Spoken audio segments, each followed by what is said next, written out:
തക്കാളി ഉണ്ടെങ്കിൽ വെറും 5 മിനിറ്റ് കൊണ്ട് ചെയ്തെടുക്കാൻ പറ്റും. Hello friends, welcome to my channel. ഇന്ന് ഞാനിവിടെ ചെയ്യാൻ പോകുന്നത് തക്കാളി കൊണ്ടുള്ള റെസിപ്പിയാണ്. നമ്മുടെ വീട്ടിൽ വിരുന്നുകാരൊക്കെ പെട്ടെന്ന് കയറി വന്നാൽ വെറും 5 മിനിറ്റ് കൊണ്ട് ചെയ്തു കൊടുക്കാൻ പറ്റുന്ന ഒന്നാണ് ഇത്. മുമ്പൊക്കെ നമ്മുടെ വീടുകളിൽ സ്ഥിരമായി ചെയ്യാറുണ്ടായിരുന്നു. ഇപ്പോൾ ഇത് വലിയ വലിയ ഹോട്ടലുകളിൽ ടൊമാറ്റോ സോസും കൂടെ ഒഴിച്ച് തക്കാളി റോസ്റ്റ് എന്നൊക്കെ പറഞ്ഞ് തരുന്നത്. ഏതായാലും ശരി, ഇത് നല്ലൊരു റെസിപ്പിയാണ്. നിങ്ങൾ എല്ലാവരും ചെയ്തു നോക്കണം. അതിനായി ഞാൻ എടുത്തിട്ടുള്ളത് 4 തക്കാളി, 2 സവാള, 2 പച്ചമുളക്, 3 വെളുത്തുള്ളി, 2 തണ്ട് കറിവേപ്പില. തക്കാളി നമ്മൾ എത്ര എടുക്കുന്നോ അതിൻ്റെ നേർ പകുതിയായിരിക്കണം സവാള. അപ്പോൾ പിന്നെ അത് ചെയ്യാനായിട്ട് ഞാൻ അതിനായിട്ട് ഒരു ചട്ടി അടുപ്പിൽ വെച്ചിട്ടുണ്ട്. ചട്ടി ചൂടായി വന്നപ്പോൾ 2 ടേബിൾ സ്പൂൺ വെളിച്ചെണ്ണ ഒഴിച്ചു കൊടുത്തു. വെളിച്ചെണ്ണ ചൂടായി വന്നപ്പം 1 ടീസ്പൂൺ കടുക് ഇട്ട് കൊടുത്തു. കടുകൊന്ന് പൊട്ടി വന്നപ്പം നമ്മൾ അരിഞ്ഞു വെച്ചിരുന്ന വെളുത്തുള്ളി ഇട്ട് കൊടുത്തു. അതിലേക്ക് 2 തണ്ട് കറിവേപ്പില ഇട്ട് കൊടുത്തു. സവാള അരിഞ്ഞതും കൂടി ഇട്ട് കൊടുക്കുക.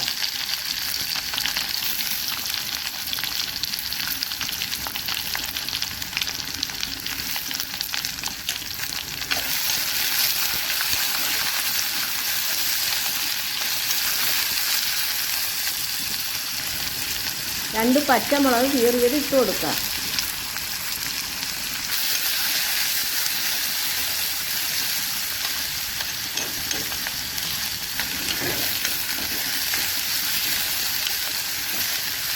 ഇനി നമുക്കൊന്ന് ഇളക്കി കൊടുത്തിട്ടൊന്ന് അടച്ച് വെച്ചിട്ടൊന്ന് ചെറുതായിട്ടൊന്ന് വേവിച്ചെടുക്കാം.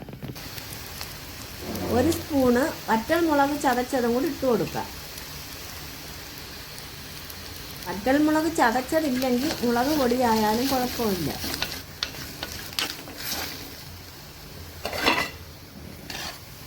അതൊന്ന് ചെറുതായിട്ടൊന്ന് മൂത്ത് വന്നപ്പോഴത്തേക്ക് നമ്മൾ അരിഞ്ഞു വെച്ചിരിക്കുന്ന തക്കാളിയും കൂടെ അതിലേക്ക് ഇട്ടൊന്ന് ഇളക്കി കൊടുക്കുക.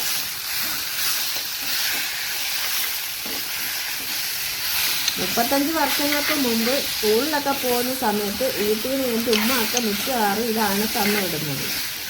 എളുപ്പത്തിന് വേണ്ടി വീട്ടിൽ പച്ചരിയൊക്കെ വേവിച്ച് വെച്ചിരുന്നു. അതൊക്കെ ഒന്ന് പറ്റിച്ച് വെച്ചിട്ട് അതിൻ്റെ കൂടെ തന്നു വിടുമായിരുന്നു.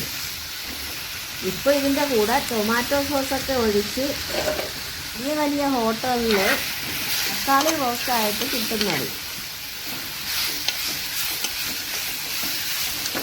ഒന്ന് വാടി വന്നിട്ടുണ്ട്. ഇനി നമുക്ക് ഉപ്പ് ചേർത്തില്ലായിരുന്നു, ഉപ്പും കൂടെ ചേർത്ത് കൊടുക്കാം.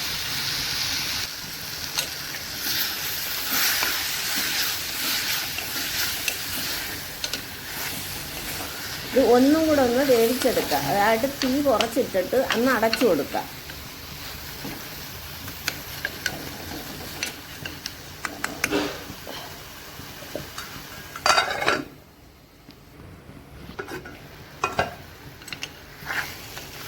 ഇത് തയ്യാറായിട്ടുണ്ട്. ഒരു 5 മിനിറ്റ് പോലും വേണ്ട ഇത് തയ്യാറാക്കാൻ.